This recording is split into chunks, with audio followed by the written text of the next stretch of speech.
A ver, ¿qué pasa cuando una simple frase en Internet, una sola, es capaz de desatar una tormenta de opiniones sobre uno de los mitos más grandes del mundo moderno? Justamente de eso vamos a hablar hoy.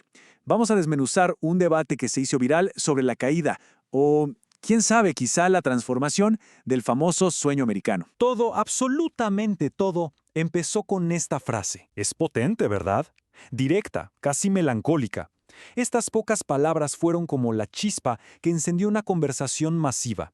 Y es que hicieron eco en miles de personas que empezaron a compartir sus propias frustraciones, sus puntos de vista. Y el debate que se armó fue fascinante, porque no se trataba de un simple sí o no. Lo que vamos a desglosar aquí son las principales líneas de argumentación que aparecieron, que van desde lo económico hasta lo cultural y, por supuesto, lo ideológico. Así que bueno, entremos de lleno. El primer gran frente de batalla, como era de esperarse, fue el económico. Para muchísima gente, esos pilares del sueño americano, como tener una casa propia, hoy se sienten más lejanos que nunca. Y aquí se ven como las dos caras de la misma frustración, ¿no?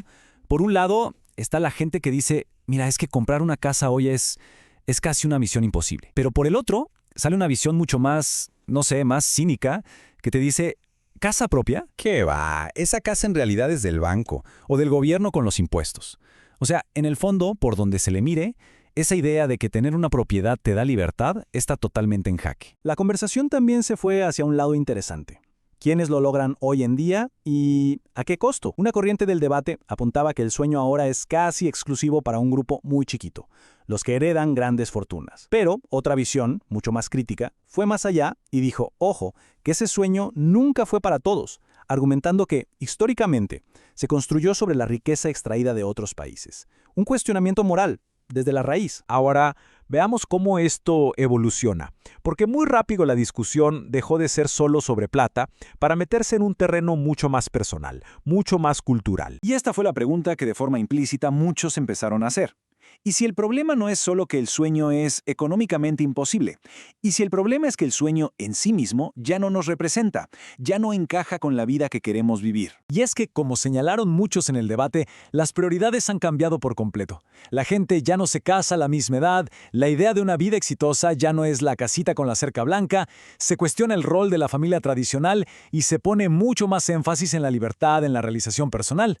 En resumen, las metas son otras. Y como era de esperarse, la conversación cruzó fronteras. La gente empezó a comparar la situación con la de otros países, y ahí es donde se añadió una capa de complejidad ideológica y, la verdad, de bastante controversia. Bueno, y acá es donde la cosa se puso intensa. Se convirtió en un campo de batalla de datos, entre comillas. Fíjense en esto.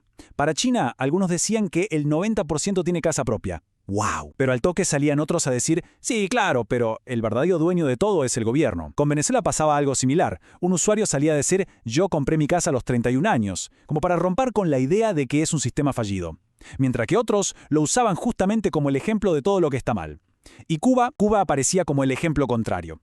Lo que se ve acá en realidad no es tanto una discusión de hechos fríos, sino cómo cada quien usa los países como si fueran piezas en un tablero de ajedrez ideológico. Y esta frase, llena de sarcasmo y citada por alguien en el debate, la verdad es que resume perfectamente la intensidad de esa batalla ideológica. Para todo un bando, la culpa de cualquier problema económico o social, al final del día, recae en los modelos socialistas o comunistas, sin grises, sin matices. Y así llegamos al corazón del conflicto. Por un lado, la crítica al capitalismo, que dice que el sueño americano en realidad es una ilusión, una herramienta para mantener la desigualdad.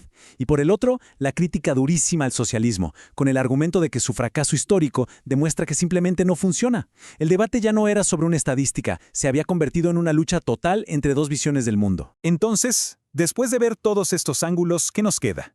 ¿Qué significa el sueño americano hoy después de esta conversación tan intensa? Esta cita de uno de los comentarios, captura un sentimiento de profunda desilusión. Para muchos esa promesa simplemente se evaporó. Se convirtió en una fantasía que ya no se puede alcanzar, como una reliquia de otra época. Y yo creo que este es el punto clave. Este debate viral fue muchísimo más que una discusión sobre sueldos y el precio de las casas. Lo que realmente destapó fue una incertidumbre colectiva sobre lo que significa tener una buena vida, sobre cuáles deberían ser nuestras metas, qué valores nos unen como sociedad. Es, en el fondo, una búsqueda de propósito. Y con esto cerramos dejando esta pregunta en el aire que al final resume todo el debate. ¿Estamos viendo la muerte de un ideal o simplemente estamos siendo testigos de su necesaria y quizá dolorosa reinvención para una nueva era? La respuesta, como ya vimos, está muy lejos de ser simple.